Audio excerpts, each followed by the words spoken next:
Hi student, how are you? Welcome again for this section. Today we'll going to continue the next chapter, chapter 4 about DC motors. So in our introductory part we have seen DC machines. Machines can be classified into DC generators and the motors. We have seen the generator part and today we will continue on the motor part. So our today's lesson is the DC motor. So when we come to the introductory part of the DC motor, as we said in our introduction part, DC motors are DC machines. They are used as a motor and their main purpose is they convert DC power into mechanical power. Their input power is electrical power, DC electrical power. They will convert into the mechanical power, which is rotation normally. So we said that there is no physical difference between the two machines, generator and the motor, except there is a direction of flow of powers. So in a case of the DC motor, our input is electrical power. We'll give the supply on the terminal of the generator. Then that electrical power will be converted into mechanical power or rotation. But when you come to the generator, our input the power is the mechanical power which you are going to apply on the shaft in terms of the rotation or the movement.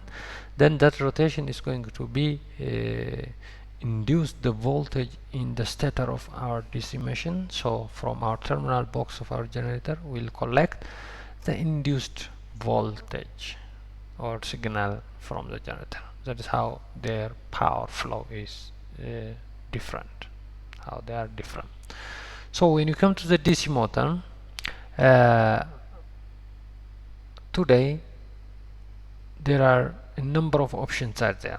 Like we have an induction motor with a solid state drive package that preferred choice over a DC motor for most speed control applications, because we said that our intention is just to have why we need to have a DC motor is for speed control. In our introductory we have seen this, but that speed control today it can be covered by choice of overhead DC over DC motor for most speed controlled applications. It can be covered by induction motors, but still there are some applications where DC motors are compulsory. That is compulsory, like in a cars, in trucks and aircraft. Nowadays itself DC motors will be required.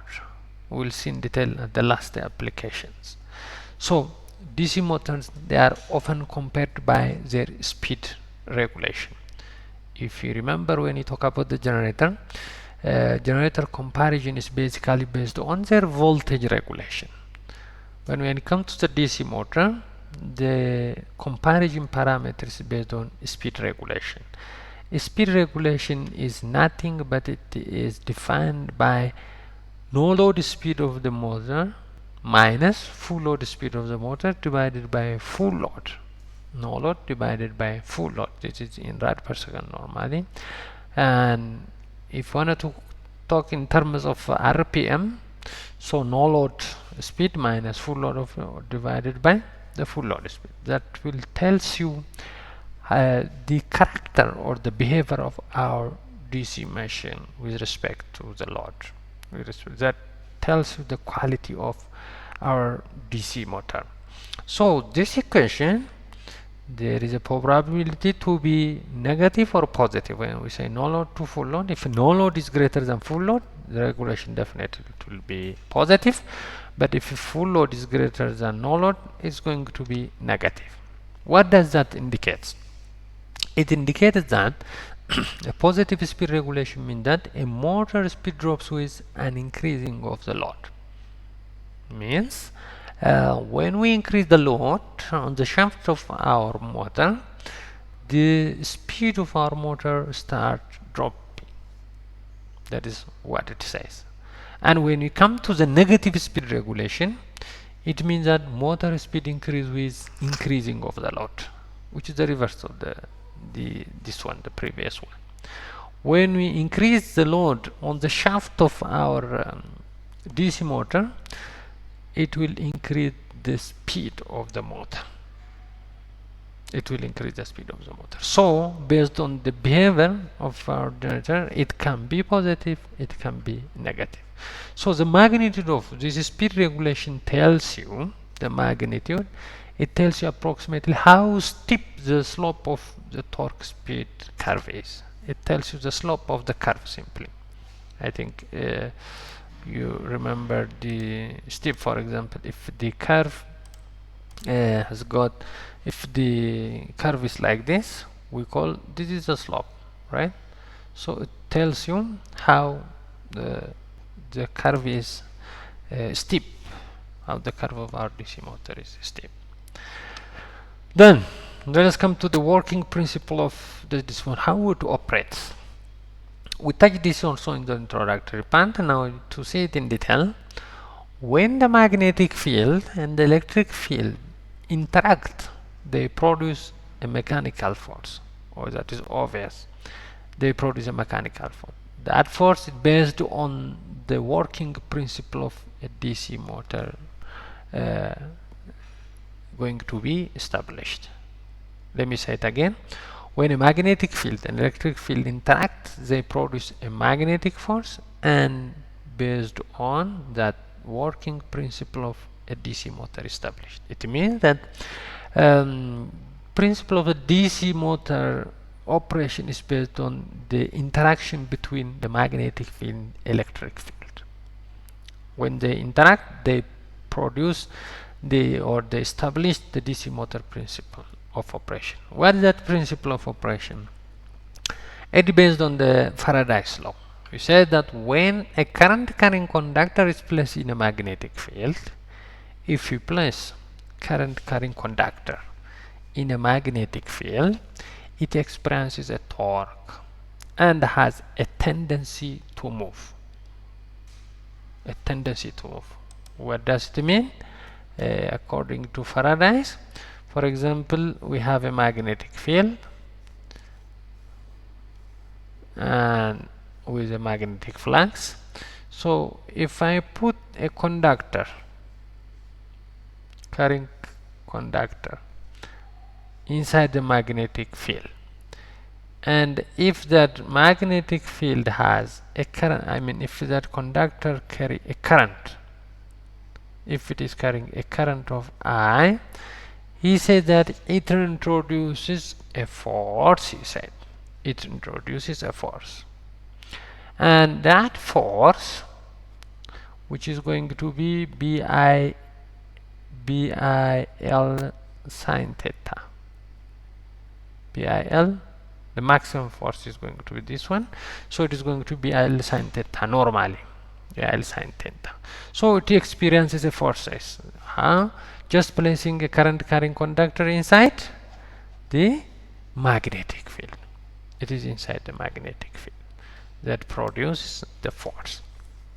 So if I change the direction of this form, for example, if it was previously rotating like this, if I change the direction of this current to somewhere like this, and the direction of rotation of the motor is going to be changed or reversed.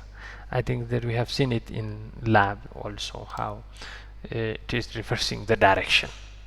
It is reversing the direction. So the direction how it is rotated, it depends on Fleming's rule, what we call Fleming's left-hand rule.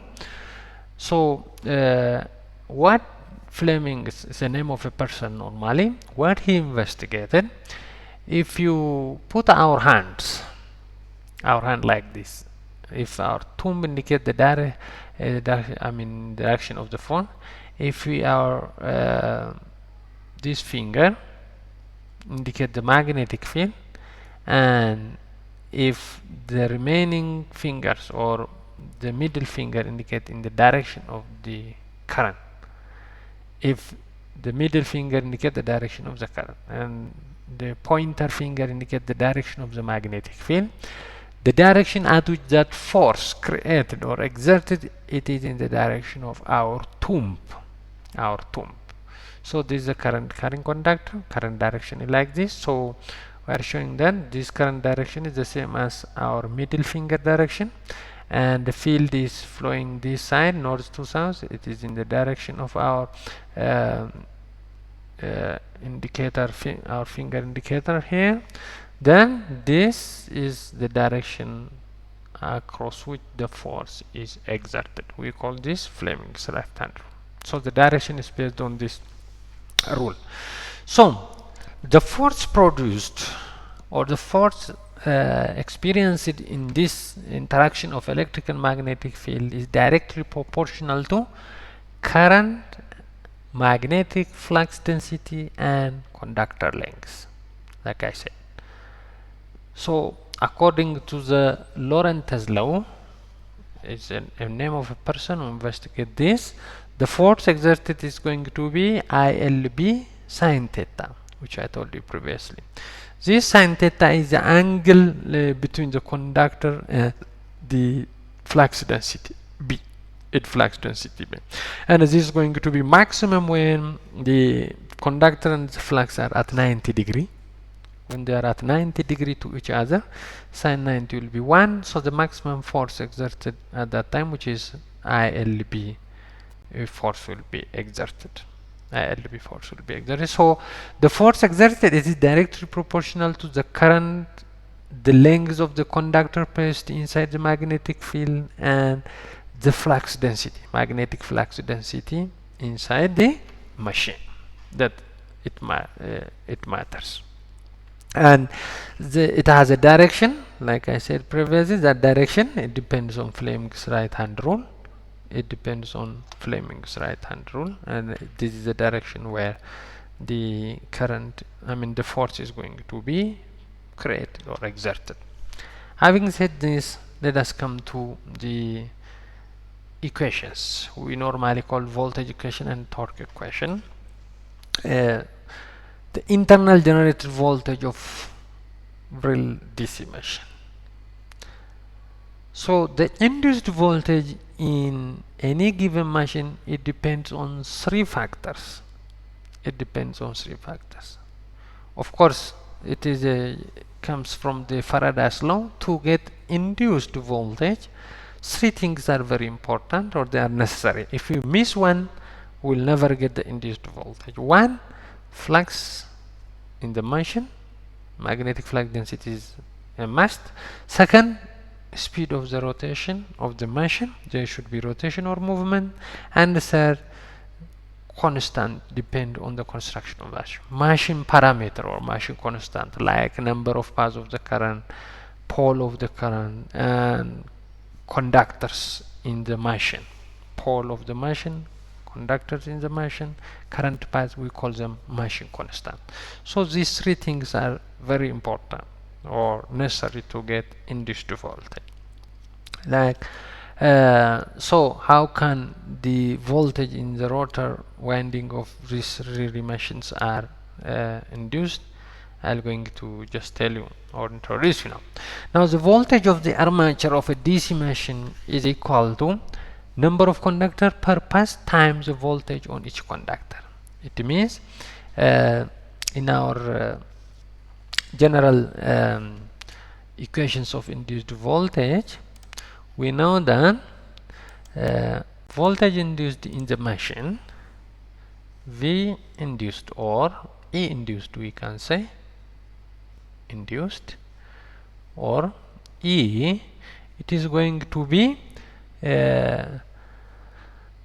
like I've mentioned it here, it is number of conductor per current path times voltage on each conductor.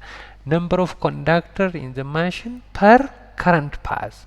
This is the number of conductor in our machine, and this is the current path times voltage induced, E induced in each conductor. That is the overall voltage induced in our machine. That is the overall voltage induced in our machine, what we call, let me correct this, induced. Total overall voltage or total voltage induced in our machine, what we call E induced or V induced. It is number of conductor in the machine Z times, by ratio of the current pass times induced voltage in each conductor. Induced voltage in each conductor. But the voltage in any single conductor under pole phase was previously we mentioned that. How much is it? It is V or BILV. But this induced, again E induced on each conductor, this one it means it is BILV. It depends on the maximum, the flux, magnetic flux density, length of the conductor times the velocity at which the conductor is moving. It depends on this thing. So we can say that induced voltage in our machine, it can be written like this. So A induced is going to be, it is Z by a number of conductor per pass times BLV. You can write like this. And this is the total induced in our voltage in our machine. But what is V? It is the velocity of our machine. Velocity in our case, since our machines are a cylindrical type, velocity is going to be angular speed times radius at which it is rotating. Therefore, this induced voltage can be written as Z by A B L omega R. That is the induced voltage in our machine. Z A B L omega in our machine. So I'm sorry, I think my image was not visible. So it is Z A by B L omega R. But now from our physical machine, what do we know from our physical machine? If there are peoples in the machine, then the portion of the area associated with each pole is the total area divided by number of poles, obviously. If you have people on the machine, so the whole periphery of the machine, if you divide it by number of poles, it tells you the number of, the area covered by a single pole. So that area, in our case, the cylindrical, 2 pi RL by P. And total flux per pole in the machine, it is calculated by B flux density times AP. This B is the magnetic flux density, AP is the area of the periphery of the machine covered by a pole or a single pole. So if you substitute this 2 pi RL by P, this B, so the flux per pole sorry friend, the flux per pole in the machine is going to be 2 pi RLB. It means, let me just bring it here, or let me show you here what I said. Now let me repeat. So our flux per pole, it is flux density times AP, area covered by a single pole, and this AP is going to be 2 pi RL divided by P. That is what it says, 2 pi RL divided by P. Therefore, induced voltage E induced in our machine, we said previously, it is ZA B L omega R divided by A. We said 2 pi A times BL omega, and our flux is this one. So let me try to rewrite this equation in another form. I want to rewrite this equation in another form in terms of this flux. We said that the flux is this one and the induced voltage is this one. If we try to write the induced voltage in terms of this flux, we can rewrite like this. We can write like this. Say E induced is, we said that Z A B L R, right?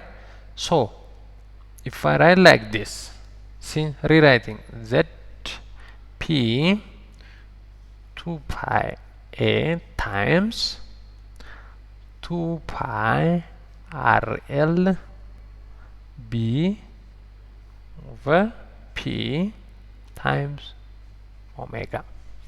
Just rewriting how, what it is indicating. For example, just you cancel this for maybe if I cancel P with P, and if I cancel this with, I mean not including A, if I cancel this, oh my god, oh sorry, let me rewrite again. E induced Z B L omega R by A, we said. So if I write it, rewriting Z P,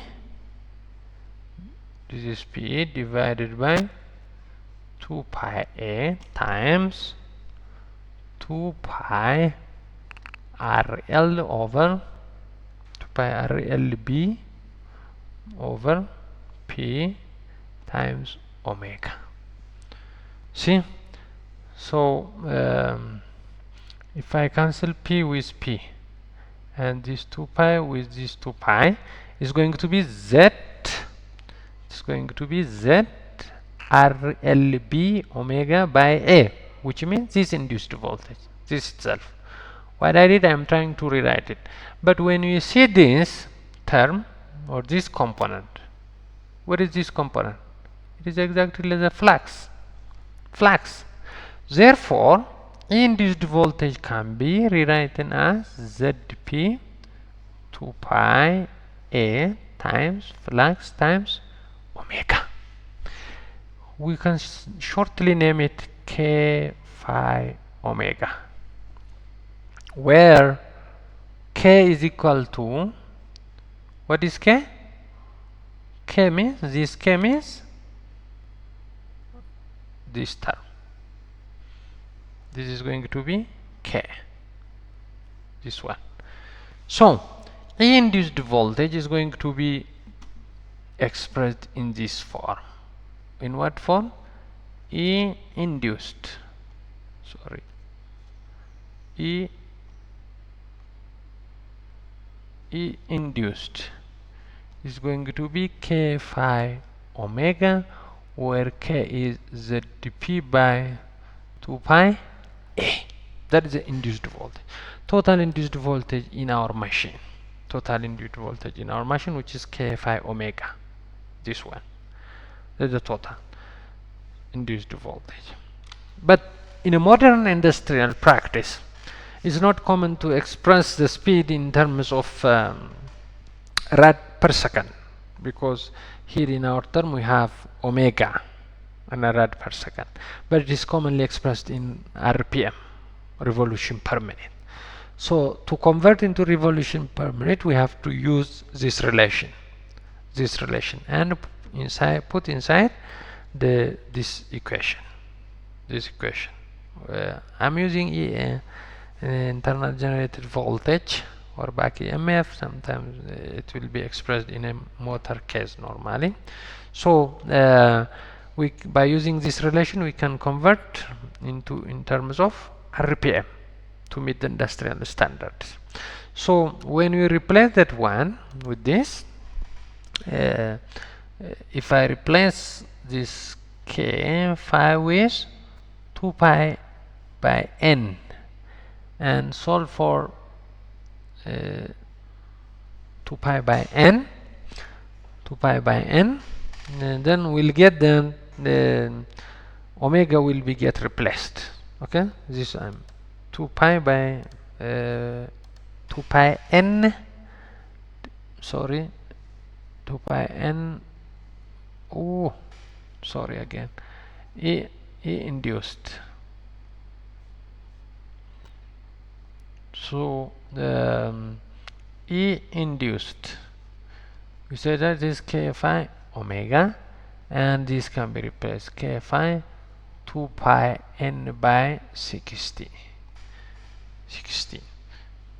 So if you resolve this, we can simply represent with K phi n, where K prime is going to be K, previously it was ZP, right?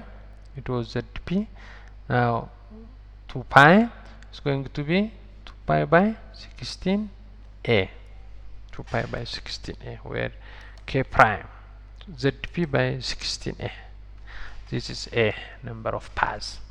So E induced in our machine is going to be K prime phi n. That's why we said induced voltage depends on three things previously. It depends on the machine constant. This is K prime, machine constant. What is there in the machine constant? Total number of conductor in the machine is there, and number of pole is there, number of paths is there. It's called machine constant. And the second parameter is flux, and the third one is the speed. That's why we said induced voltage is depend on these three things. That is the voltage in our machine. Thank you very much for listening.